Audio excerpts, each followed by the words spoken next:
Sa isang madilim na lugar, isang lalaki ang sinusubukan maglakad sa isang lubid, habang siya ay nakakatanggap ng hindi magagandang komento sa ibang tao, dahil sa kanyang pagiging isang barumbado. Hanggang sa tumindi ang mga kritisismo niyang natatanggap, siya ay tuluyang nahulog sa lubid, at biglang nagising mula sa masamang panaginip na iyon. Pumunta siya sa isang mataong kalye, kung saan doon ay may isang babae na hinaharas ng ilang miyembro ng isang gang. Sinubukan niyang pigilan ang mga ito na nagudyok naman sa siga na umatake, subalit dahil idol niya si Daboy Abunda, ay agad nang natulog ang lahat ng kalaban. Sinabi niya rito na tandaan ang kanyang pangalan upang ang mga wig ay umiwas sa kanya at ang mga malalakas ay humarap sa kanya ng direkta. Ipinakilala niya ang kanyang sarili bilang Haruka Sakura, na nagmula sa Firen High School. Sa pag-alis ng bida, hinabol siya ng chicks upang magpasalamat, na kung saan labis niya itong ikinahiya, lalo na nang sabihin pa nitong ipaghahanda siya nito ng makakain. Pumunta sila sa restaurant na pinagtatrabahuan ng babae at doon ay ipinaghanda siya nito ng isang omurice, habang nagpakilala sa kanya ito bilang Katoha Tachibana. Nang tikman nito ni Sakura ay napauishi siya sa sarap, habang natuklasan naman ni Kotoha na dayo lamang ang bida sa bayan. Dahil sa nangyaring insidente kanina, ibinunyag ni Kotoha na ang bayan ay dati talagang hindi ligtas dahil sa mga turf wars mula sa iba't ibang gang. Subalit ang talagang pumukaw sa pansin ni Kotoha ay ang kakaibang itsura ng bida, na kung saan agad naman itong hinamon ni Sakura ng suntukan.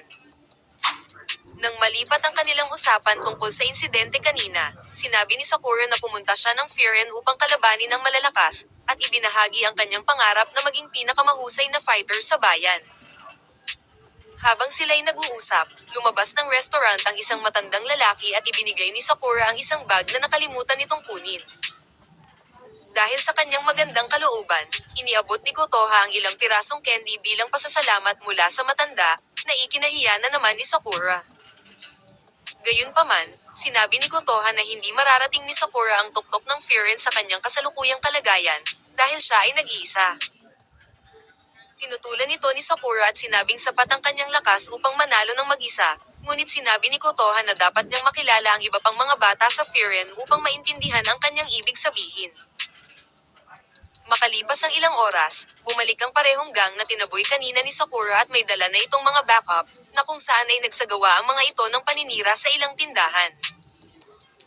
Agad itong sinalubong ni Sakura at agad din naman siyang nakilala ng leader, habang sinimulan siyang kutsain dahil sa kanyang itsura at tinawag siyang nakakadiri. Wala nang intro-intro at agad niyang sinapak ang madaldal na leader, kung saan sinimulan niyang kalabanin mag-isa ang lahat ng miyembro ng gang nang hindi man lang siya tinatamaan, habang sinasabi na kung siya ang pinakamalakas ay bakit kailangan pa niya ng kasama. Dahil sa ingay, lumabas si Kotoha para lamang siya ay ma-hostage ng isang tambay, ngunit mabilis din naman siyang nailigtas ni Sakura. Muling sumugod ang mga kalaban habang prinoprotektahan ni Sakura si Kotoha, subalit ang isa sa mga natumbang lalaki ay nagawa siyang mahiwas sa paa, na nagresulta upang hindi niya makita ang susunod na aatake. Subalit bago pa man siya nito tamaan, biglang dumating ang isang lalaki na nakauniforme ng Firen, kung saan sinangga nito ang atake at binalagbag ang kalaban. Dumating din ang 3 pang estudyante mula sa Firen na sina Kaiji, Matsumoto, at Yanagida, habang binali naman ni Haragi ang bakal na baseball bat. Kaya habang nagtataka si Sakura kung bakit siya tinutulungan ng taga-Firen, sinimulan ng kalabanin ng 4 ang mga natitira pang mga gang member, pati na rin ang pagprotekta sa bida na nagrereklamo pa. Nagsimula na rin mag-cheer ang mga tao para sa mga estudyante ng Firen High, na kung saan ipinaliwanag ni Kotoha sa nagtatakang Sakura, na ginawang ligtas na mga ito ang bayan 2 taon na ang nakalipas. Ibinahagi din ni Kotoha na tinawag ng mga lokal ang mga ito bilang Boferen, na kilala din bilang Windbreaker, ang mga tagapangalaga ng lugar. Lumabas ang mamamayan upang magpasalamat sa Boferen forces, na nagdulot kay Sakura ng tila pagkainis dahil sa ginawang pagtanggap sa kanila noong una pa lang, na sobrang naiiba sa kanyang kalagayan. Gayunpaman, may lumapit din sa kanya upang siya ay pasalamatan, pati na rin ang pag-aalok na gamutin ang kanyang sugat, na nagdulot ng pagkabahala kay Sakura. Lumapit si Kotoha upang gamutin ang kanyang sugat, habang ipinapaliwanag na bagamat sinabi niya na si Sakura ay nag-iisa, alam niya na hindi nito pinili ang ganoong sitwasyon. Hinikayat ni Kotoha si Sakura na bigyan ng pagkakataon ng iba at buksan ang kanyang sarili sa kanila, na kung saan tiyak na makakamit niya ang kanyang mga hangarin. Biglang tumakbo si Sakura at tumalon ng mataas, kung saan sinipa niya sa mukha ang gang leader na palihim sanang gagawa ng isang pag-atake. Kaya sa pagbukas ng kanyang sarili sa lahat, ito ang kwento ng batang lalaki na nagsimula sa wala, na ngayoy handa na maging hero ng mga taong tumanggap sa kanya. Makalipas ang ilang araw sa pagiging isang hero ng bayan, ginawa na rin ni Sakura pati ang pagpasan sa isang lola na masakit daw ang balakang, subalit ikinagulat niya ng ito ay maayos naman pala. Gayunpaman, nagpasalamat pa din ang lola sa kanyang pagiging isang lifesaver, na ikinahiya na naman ng bida. Bago ang kanyang unang araw sa eskwela, ipinaghanda ni Kotoha si Sakura ng isang masarap na sandwich at sinabi na maraming nakakatuwang lalaki sa paaralan, tulad na lamang ng pumasok sa restaurant, ngunit biglang nadapa. Agad namang tumayo ang lalaki at nakita ang kakaibang kulay ng buhok ni Sakura, na naniniwalang ang puting buhok ng bida ay bunga ng malalang stress. Kaya habang natatawa si Kotoha ay ipinakilala niya ang lalaki bilang si Akihiko Nirei, na isang fanboy ng mga estudyante ng Furin na naging mga hero ng bayan. Nang tanungin ni Nirei kung bakit mayroong walang koneksyon sa Furin ang naroon, sinagot siya ni Sakura na balak niyang makuha ang pinakamataas na pwesto, at maging pinakamahusay sa mga hero ng Furin. Subalit sinabi ni Nirei na huwag siyang masyadong mangarap dahil baka makalbo siya ng tuluyan, bago ito nagpas siyang umalis at maghanda sa unang araw ng eskwela, ngunit nauntog pa. Nang makaalis ang payaso, nagtataka si Sakura kung paano yun nakapasok ng Furin, at malamang ay duwag pagdating sa tunay na laban. Dahil dun, hinikayat ni Kotoha si Sakura na palawakin ang kanyang pananaw, dahil hindi niya makikita ang tunay na anyo ng isang bagay sa kanyang unang pananaw at opinyon. Nang magpas siyang umalis si Sakura, inalok siya ng libreng tinapay ng may-ari ng panaderya dahil sa ginawa niyang kabayanihan kamakailan. Dahil alam nilang tatanggihan ito ni Sakura ay ibinigay na sa kanya ang nakabalot na tinapay, habang inalok din siya ng libreng tinda ng ilang tindahan, na para tuloy siyang nag-shopping. Subalit habang napapaisip si Sakura kung bakit masyadong mabait sa kanya ang mga tao, bigla siyang nagulat nang may manghingi sa kanya ng tulong. Makikitang sinubukan pigilan ni Nirei ang isang grupo ng kalalakihan dahil sa ginawa ng mga itong pambabastos sa babae kanina. Dahil wala na ding laban si Nirei, nagpa siya nang umalis ang mga lalaki ngunit pinigilan niya ang leader, habang sinasabing malalagot sila sa Boforin. Tinawanan lamang siya ng mga ito at sinimulan siyang pagsusuntukin, subalit bago pa man siya tuluyang tapusin, ay biglang dumating si Sakura at pinatalsik ang leader gamit ang malakas na sipa. Nang sumugod ang mga Kanto Boys ay mabilis lamang ang mga itong pinabagsak ni Sakura, na ikinagulat naman ni Nirei at sinabing malamang ay nadismaya ang bida sa kanya.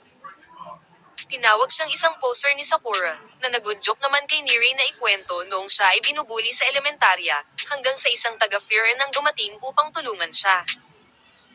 Sinabi niya na nais niyang maging malakas tulad ng mga hero mula sa Furin, subalit ang totoo ay siya lamang ay isang nakakaawa. Doon na bumukas ang puso ni Sakura at naalala ang kanyang komento kanina tungkol kay Nirei, kung saan nagkamali siya at sinabing hindi isang duwag o mahinang fighter si Nirei. Bigla naman dumating ang babae na humingi ng saklolo sa kanila kanina at nagpasalamat sa kanilang dalawa, na ikinahiya na naman ni Sakura. At dahil sa ginawang pagligtas ni Sakura kay Nirei, umandar na naman ang pagiging fanboy nito at kinuha ang lahat ng datos ng bida. Kinutongan tuloy siya ni Sakura, ngunit inaya niya ito na sabay na silang pumunta sa paaralan upang dumalo sa entrance ceremony. Pagdating nila sa Furin High na puno ng graffiti ang buong gusali at ang pinaniniwalaang headquarters ng Boforin, nakita nila ang mga roster ng klase at natuklasan na magkaklase pala sila.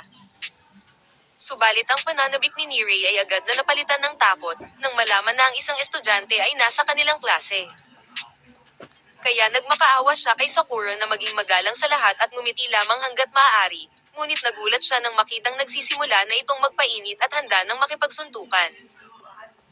Nang pumasok sila sa classroom ay sinalubong sila ng masasamang tingin ng mga estudyante, habang lumapit sa kanila ang isang estudyante na may pangalang Suo Hayato, na nagpahayag na may naninirahan na sinaunang espiritu ng Chino sa kanyang mata.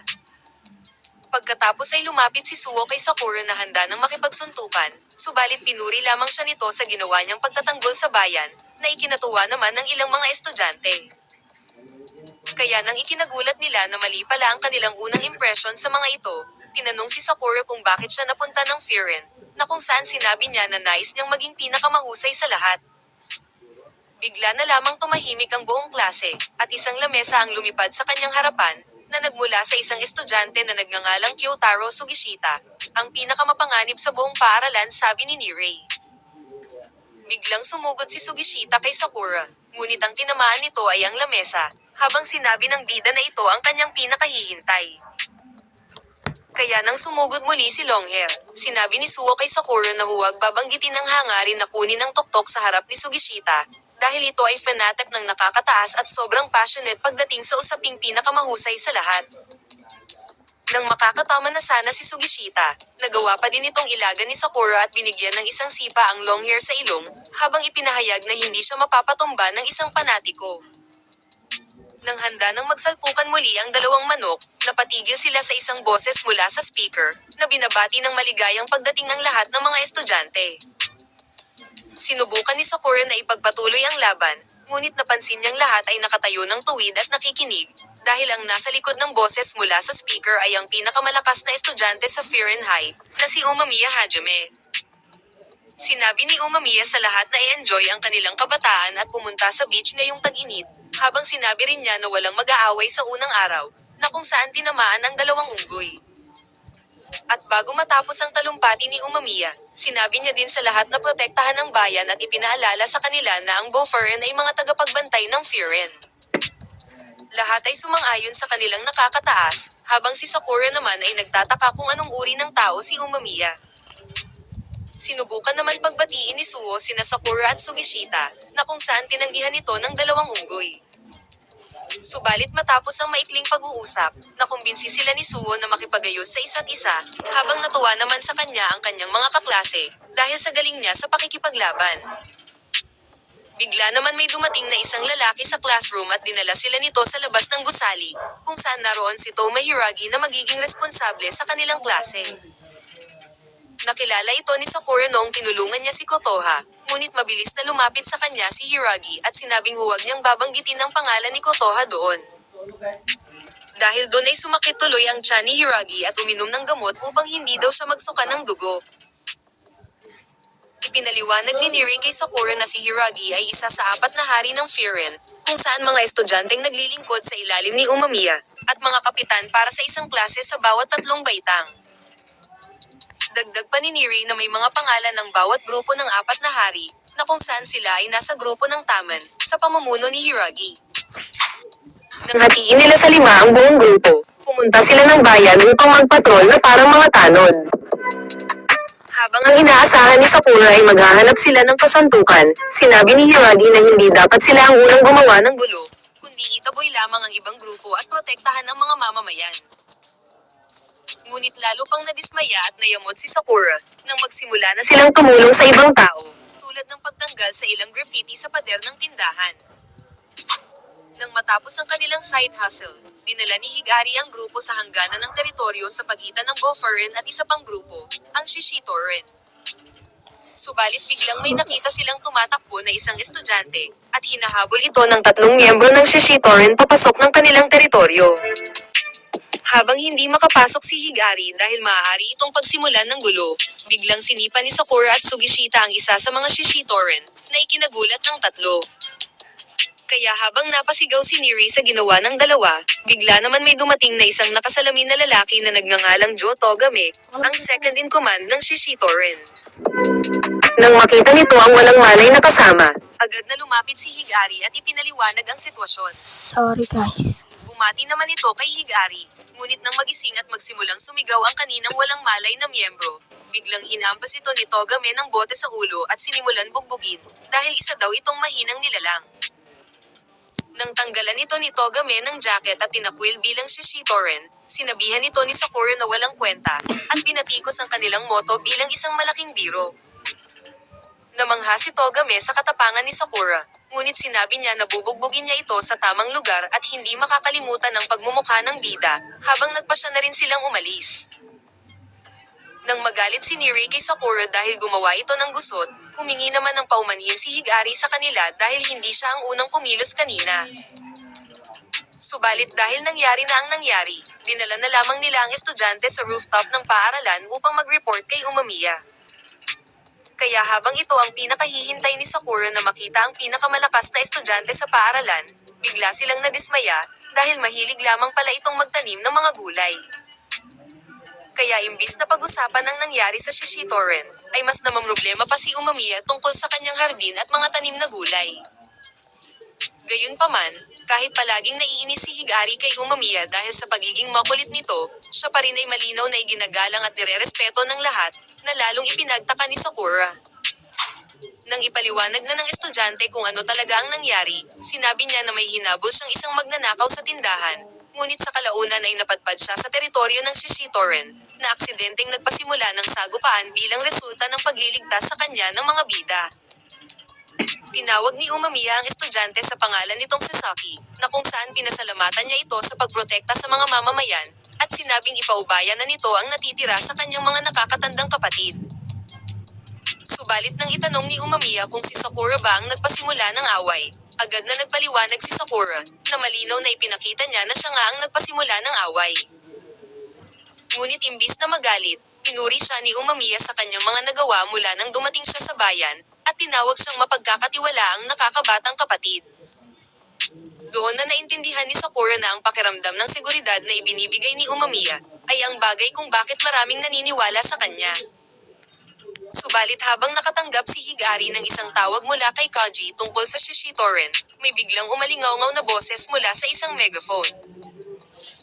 Ito pala ay nagmula sa pinuno ng Shishitoren na nagngangalang Choji Tomiyama, na binugbog ang ilang miyembro ng Boferen at hinahamon si Umamiya sa isang laban.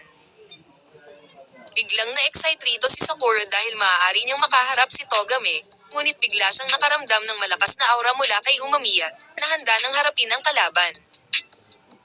Habang lahat sila ay tumungo sa ibaba ng gusali, biglang nakaramdam si Sakura ng takot, at napaisip kung ito ba ang parehong Umamiya na nakasama nila kanina.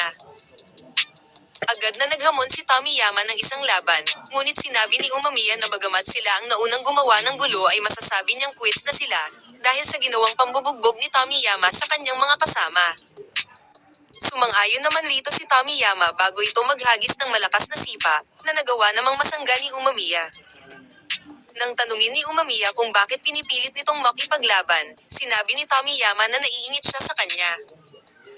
Habang siya ay nalulungkot sa pagiging isang pinuno ng Shishitoren, si Umamiya naman ay patuloy na nag-e-enjoy sa buhay na tila hindi patas. Kaya nais niyang kunin ang Furin, si Umamiya, at ang lahat para sa kanyang sarili upang siya din ay maging masaya. Sa hindi naman inaasahan, biglang lumitaw si Togame at ilan pang miyembro ng Shishitoren, na kung saan doon na rin tumayo sina Sakura at ang iba pa sa tabi ng kanilang bossing. Habang pati ang buong Boferen ay nag-aabang sa anumang mangyayari, sinabi ni Umamiya na huwag silang gagalaw, kung saan tinanggap na niya ang hamon ni Tomiyama. Ngunit dahil marami palang involved at nagka-trash talkan pa, naisip ni Tomiyama na gawin na lamang itong isang tournament, sa pagitan ng lahat ng sangkot sa nangyari. Ito ngayon ay laban sa pagitan nila Tomiyama at Umamiya, Aruma at Sugishita, Kanuma laban kay Suo, at Togame laban kay Sakura. Subalit may isa pang miyembro ng Shishitoren na nagngangalang Kotasako, ang hiniling na kalabanin si Hiragi, na tila kilala nila ang isa't isa. At dahil kumpleto na ang lineup ng dalawang grupo, ang kanilang laban ay gaganapin kinabukasan.